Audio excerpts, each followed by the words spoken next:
That was close. One more second, one wrong move, and I was... Thinking about it won't help anything. I need to find Astrid and quick. There's no telling what... Travel complete. Welcome to Duskmourn. Well, it wasn't a super smooth trip per se, but hey, we're here. Now we just need to find Veronica. Where is she? I found her! What do you... There she is. Great job, Gruff. You two! This house is truly a cruel place to put such illusions before me. I don't think I'm an illusion. What about you, Gruff? I guess I could be, but then I wouldn't be able to pet all the cute little animals out there, so that wouldn't be good. Oh, true. That must mean we're not illusions. Gotta pet all the cute little animals, you know? This headache is familiar. Lucy, Gruff, is that really you? In the rubber hose flesh? I've got normal flesh last I checked. So how'd you get here? I'm gonna take a guess and say you're not on vacation. I would love to have a chat, but we need to move. Duskmourn isn't safe. We shall speak of this later. Oh, right. I heard about this place. Okay, how about you lead the way and I talk about some of the really cool cards in this set? Is now really the best time? There's never a bad time to talk about magic cards. Yes, there is. There are unfathomable horrors here beyond your... Without further ado, let's start the show. I suppose I am the most experienced with this place, so I am best suited to speak of the new enchantment type, rooms. It's for the best if I show you one and explain from there. This is the doll maker's shop and the porcelain gallery, two adjacent rooms in the house. Doll maker's shop is 1 and a white for an enchantment that gives you a 1/1 toy whenever you attack a player with a non-toy creature, and the porcelain gallery grows all of your creatures to the size of your number of creatures for 4 and 2 white. Like any other split card, you choose which of these to cast if you have it in your hand. However, unlike other split cards where the card is simply expended after use or used in the graveyard at a later date, rooms can be unlocked while on the battlefield. While a room is in play, you can pay the other side's mana value to unlock it. For example, if Dollmaker's shop is in play and the gallery is locked, I only get the effect from the shop and vice versa for the gallery. However, at any time I can pay the opposite room's cost to get tokens whenever I attack, and that make my entire board bigger with each use. Rooms allow you some flexibility in your enchantments, allowing you to cast powerful spells early and later on. However, an important note for any of you looking to get clever, or loony in some of our cases, if you exile an enchantment and bring it back, both sides will be locked, meaning you will need to pay the mana to unlock either side again. This house doesn't take too kindly to interference of any kind. I should know. Ooh, and let's not forget Eerie! Eerie is a mechanic on cards like Unwilling Vessel. This unlucky individual costs 2 and a blue and gets you a 3/2 with Vigilance that makes an XX Flying Spirit when it dies, where X is the number of counters he had on him. How does he get all those counters? Well, besides all the normal ways things can get counters, if an enchantment comes into play, or you unlock a room fully, meaning both halves are unlocked, you put a possession counter on the vessel. It doesn't do much until it dies, but it means your opponent will need to deal with him before the spirit within gets too powerful to stop. Beginning explanation of the mechanic Manifest Dread. Manifest Dread is a variant on the well-known Manifest mechanic originating in Fate Reforged on the plane of Tarkir, and once again seen in the Murders at Karlarv Manor Commander decks. Displaying example. The Hauntwood Shrieker is 1 and 2 green mana for a 3/3 beast mutant that manifests dread upon attacking.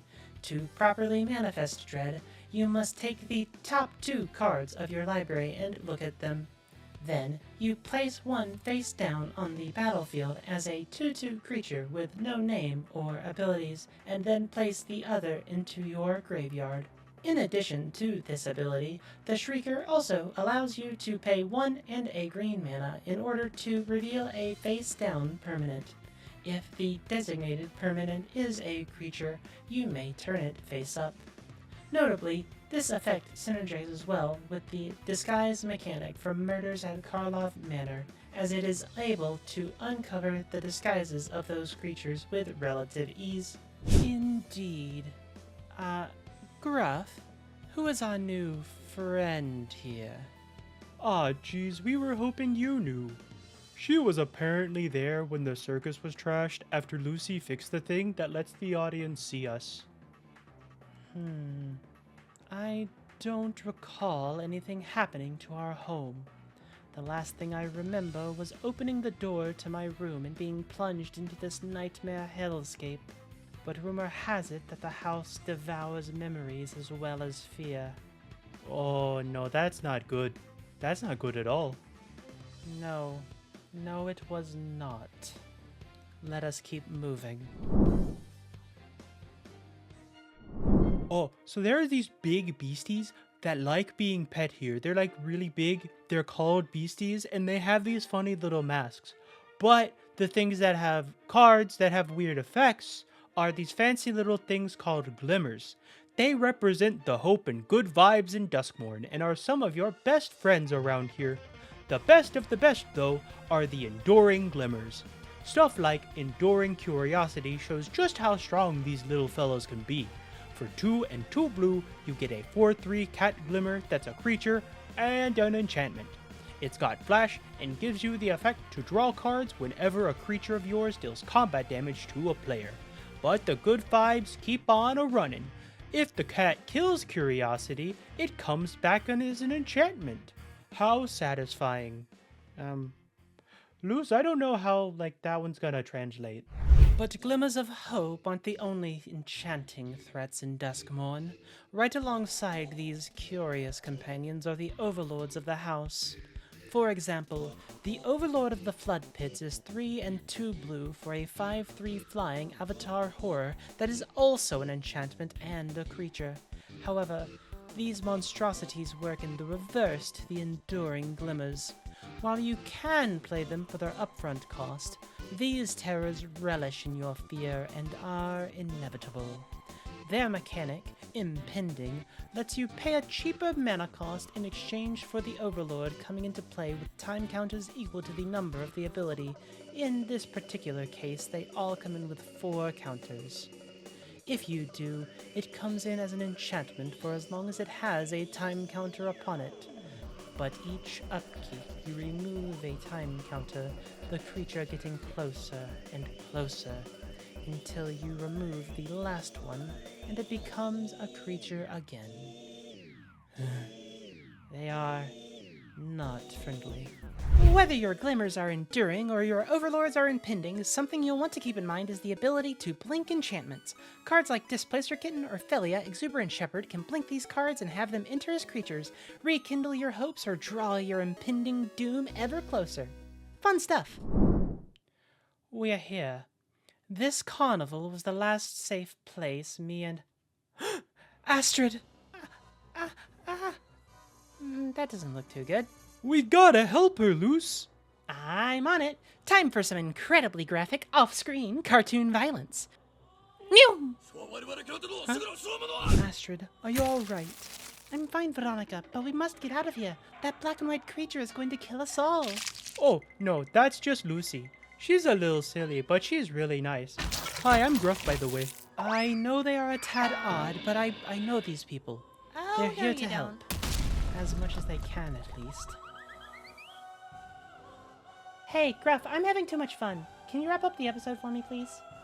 Can do, boss. Thank you. Very well, if you say so. Looks like we're gonna be having a lot of fun adventures in Duskmourn. Are there any cards that you're super excited for? Let us know down in the comments below.